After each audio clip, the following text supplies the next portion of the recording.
तो हम लोग रियल एनालिसिस में रियल नंबर सिस्टम पढ़ रहे थे। तो आज हम लोग रैशनल नंबर के प्रॉपर्टीज प्रूव करेंगे। तो सबसे पहले रैशनल नंबर के सेट को हम कैपिटल क्यू से डिनोट करते हैं and that is equal to P by Q, जहां पर पी एंड क्यू दोनों सेट ऑफ इंटीजर के एलिमेंट्स है and Q is not equal to zero. तो यहाँ से पहला जो प्रॉपर्टी है that is let R1, R2 belongs in set of rational number. तो यहाँ से हमें शो करना होगा R1 plus R2 belongs in Q, R1 minus R2 belongs in Q, R1 product R2 belongs in Q and R1 divided by R2 belongs in Q। ठीक है, तो proof में सबसे पहले वी हैव हमें गिवन है we have R1 and R2 belongs in set of rational number. Okay, so therefore यहाँ पर R1 को हम लिख सकते हैं P1 by Q1 and R2 को हम लिख सकते हैं P2 बाई Q2, जहाँ पर for P1, P2, Q1 and Q2 सारे के सारे रैशनल या यहाँ पर इंटीजर्स होंगे, belongs in Z set of integers and यहाँ पर Q1 is not equal to zero and Q2 is not equal to zero. Okay, now जो पहला प्रूफ है R1 plus R2 that is equal to यहाँ से हमें मिल जाएगा P1 by Q1 plus P2 by Q2 that is equals to P1 Q2 plus P1 Q1 divided by Q1 Q2। Okay, so that is equals to हम लिख सकते हैं P3 by Q3, जहाँ पर हो यार P3 इक्वल्स टू हमारे पास है P1 Q2 plus P1 Q1 जो कि खुद एक इंटीजर है एंड Q3 इक्वल्स टू हमारे पास होगा Q1 Q2 जो कि इंटीजर है एंड यहाँ पर हम बोल सकते हैं Q3 not equals to zero होगा सिंस हमें पता है Q1 एंड Q2 दोनों ही नॉन जीरो है।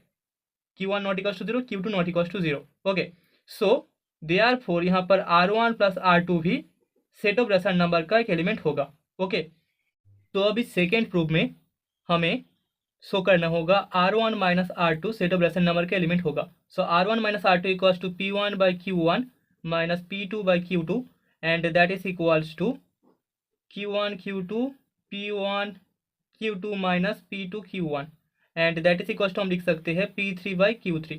ठीक है, जहाँ पर हो यार हमारे पास P3 equals to P1 minus Q2 minus P2 minus into Q1 जो कि सेट ऑफ इंटीजर के एलिमेंट होगा and Q3 equals to Q1 Q2 belongs in set of integer जहाँ पर Q3 is not equals to zero है। तो यहाँ पर भी हमें मिल गया therefore R1 minus R2 belongs in set of rational number. Okay, अभी जो तीसरा पार्ट है that is R1 product R2 that is equals to हमें P1 P2 divided by Q1 Q2 मिल जाएगा that is equals to P3 by Q3 हम लिख सकते हैं, जहाँ पर हो यार P3 is equals to P1 P2 belongs in set of integers and Q3 equals to Q1 Q2 belongs in set of integers and Q3 is not equals to zero. So therefore यहाँ पर R1 product R2 belongs in set of rational numbers. Okay, तो अभी fourth part में हम बोल सकते हैं here R2 equals to P2 by Q2 is not equals to zero, therefore यहाँ से हमें P2 not equals to zero and Q2 not equals to zero मिल जाएगा। Now R1 by R2 equals to P1 by Q1 divided by P2 by Q2 that is equals to P1 Q2 divided by P2 Q1 that is equals to हम P3 by Q3 लिख सकते हैं, जहाँ पर हो यार हमारे पास P3 equals to P1 Q2 belongs in set of integer हो जाएगा and Q3 equals to P2 Q1 also belongs in set of integer मिल जाएगा एंड यहाँ पर Q3 equals to P2 Q1 not equals to zero होगा क्योंकि Q1 भी non zero है एंड P2 भी नॉन जीरो है। तो देयरफॉर यहाँ पर R1 बाय R2 भी सेट ऑफ रैशनल नंबर का एक एलिमेंट होगा। Okay, that is the property. तो अभी हमारे पास एक छोटा सा नोट है, S1 एंड S2 दोनों सेट ऑफ इरेशनल नंबर के एलिमेंट्स है। तो यहाँ से हमें चेक करना होगा S1 plus S2, S1 minus S2 and S1 product S2 ये सभी के सभी सेट ऑफ इरेशनल नंबर के एलिमेंट्स होंगे या फिर नहीं होंगे। तो इसका जो आंसर होगा the property does not stand for set of irrational number. ठीक है, तो ये वाला property set of irrational number के लिए ट्रू नहीं होगा। तो इसके लिए हमें सिर्फ और सिर्फ एग्जाम्पल शो करना होगा जहाँ पर ये प्रॉपर्टी होल्ड नहीं करता।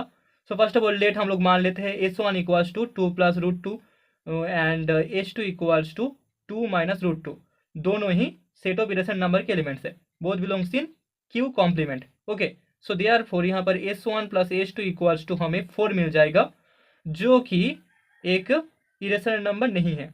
Okay, so S1 plus S2 does not belongs in Q complement. तो पहला प्रॉपर्टी यहाँ पर होल्ड नहीं हो रहा। अभी second property, let S1 equals to 4 plus root 2 and S2 equals to 2 plus root 2, दोनों ही सेट ऑफ इरेशनल नंबर के एलिमेंट्स है। सो यहाँ पर भी S1 minus S2 equals to हमें 2 मिल जाएगा, जो कि सेट ऑफ इरेशनल नंबर का एक एलिमेंट नहीं होगा। अभी तीसरा property, that is S1 equals to हम मान लेते हैं 2 plus root 2 and S2 equals to 2 minus root 2, both belongs to set of irrational number. So therefore S1 product S2 that is equals to हमें 2 मिल जाएगा, जो कि डज नॉट बिलोंग करेगा सेट ऑफ इरेशनल नंबर में। ठीक है, तो यहाँ पर भी S1 S2 both belongs to set of irrational number के लिए हमें दोनों का प्रोडक्ट इरेशनल नंबर में नहीं मिल रहा। ओके, सो हम बोल सकते हैं hence the property does not hold for irrational number, that is q complement. Okay, now order property of set of rational number. हमारे पास x एंड y दोनों सेट ऑफ रेशनल नंबर के एलिमेंट्स है। Then इधर x is less than y और x is greater than y और x is equals to y, तीनों में से सिर्फ और सिर्फ एक होल्ड करेगा, दो एक साथ होल्ड नहीं कर सकता। ठीक है, by the law of trichotomy हम बोल सकते हैं अगर x एंड y दोनों सेट ऑफ रेशनल नंबर के एलिमेंट्स है तो या तो x y से छोटा होगा या फिर x y से बड़ा होगा या फिर x इक्वल्स टू y हमें मिलेगा। Okay, now density property of set of rational number. हमारे पास x एंड y दोनों सेट ऑफ रेशनल नंबर के एलिमेंट्स है जहां पर x y से छोटा है। देन हम बोल सकते हैं there exist a rational number r such that x less than r less than y। ठीक है, तो किसी भी दो रेशनल नंबर के लिए उसके बीच में हमें एक और रेशनल नंबर मिलेगा। ठीक है, तो प्रूफ में वी हैव, हमें गिवन है x and y both are rational numbers जहां पर x y से छोटा है। Okay, so therefore x is less than y imply करेगा x plus s that is 2x is less than x plus y and x plus y is less than 2y।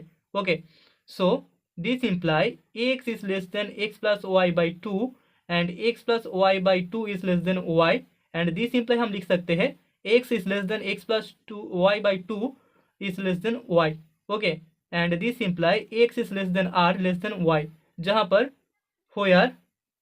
where r equals to हमारे पास जो x plus y by 2 है वो खुद एक rational number होगा।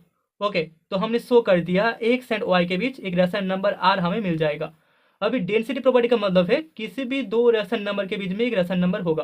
तो यहाँ पर x एंड y दो रेशनल नंबर था जहाँ पर y x से बड़ा था।